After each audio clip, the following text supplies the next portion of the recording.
श्री राधे। एक महात्मा का नियम है, रोज प्रातः 4 बजे के आसपास श्रीमन नारायण श्रीमन नारायण श्रीमन नारायण करके संकीर्तन करता हुआ चला जाता।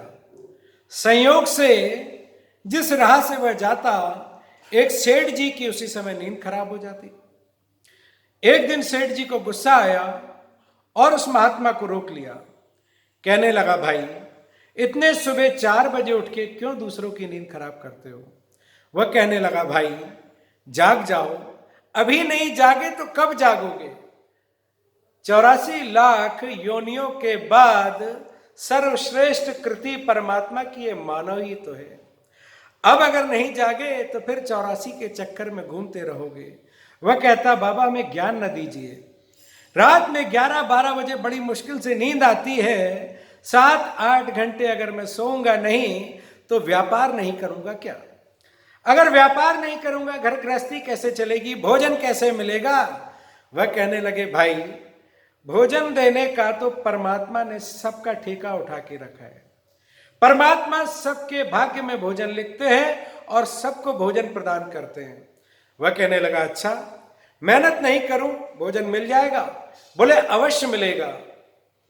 पंछी करे न चाकरी, अजगर करे न काम, दास मलूका कह गए सबके दाता राम। भोजन के लिए कोई महंगा नहीं है। परमात्मा चींटी से लेकर हाथी तक सबके भोजन का प्रबंध करके रखा है। वह कहने लगा, ठीक है 24 घंटे बिना प्रयत्न बिना पैसे कमाए अगर मुझे भोजन मिल गया तो मैं प्रण करता हूं, आप 4 बजे क्या कल से 3 बजे निकलिए, मैं भी आपके साथ संकीर्तन करता हुआ चलूंगा। और यदि मुझे भोजन नहीं मिला तो समझ लीजिए कल से आप यहां से जाना बंद कर दीजिए। बोले ठीक है। बोले सबको परमात्मा देते हैं, सबके भाग्य में भोजन लिखा है। बोले मैं आज से प्रतिज्ञा करता हूं 24 घंटे भोजन नहीं करूंगा, देखो कैसे परमात्मा मुझे भोजन प्रदान करते हैं। संत को पूर्ण विश्वास है परमात्मा पे। उधर सेठ जी ने भी प्रण किया 24 घंटे में भोजन नहीं करूंगा, देखूं कैसे भगवान भोजन कराते हैं। चल दिया जंगल की ओर। जंगल में जाकर बैठ गया एक पेड़ के ऊपर। कहने लगा, अब किसी की दृष्टि मुझ पर पड़ेगी नहीं, अब कहां से मुझे कोई जंगल में भोजन कराने आएगा, और कल से सत्संग का संत का भी छुटकारा मिल जाएगा। बोले ठीक है। ऐसा प्रण करके पेड़ पर चढ़ गया। थोड़ी देर में बंजारे आते हैं। बैलगाड़ी रुकी, गर्मा गर्म भोजन तैयार किया और पीछे घोड़ों की थाप की आवाज सुनाई दी। डाकुओं को आता हुआ देखकर वह बंजारे अपनी बैलगाड़ी में सामान रखा और चलते बने। जल्दी जल्दी में वो जो गर्म भोजन बनाया था वहीं छूट गया। भोजन अभी तैयार हुआ है, उसकी सुगंध चारों तरफ फैल गई।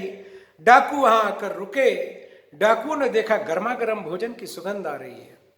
जैसे ही पास में जाकर देखा भोजन पड़ा हुआ है, डाकुओं के सरदार से सब डाकू कहते हैं, आइए पहले भोजन कर लेते हैं फिर आगे की ओर चलेंगे। सरदार कहता है, खबरदार कोई भोजन नहीं करेगा।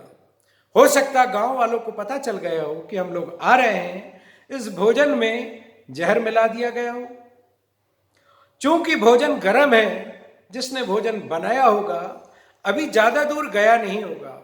चारों तरफ देखो, यही मिल जाएगा। चारों तरफ डाकुओं ने देखा, कहीं कोई नहीं मिला।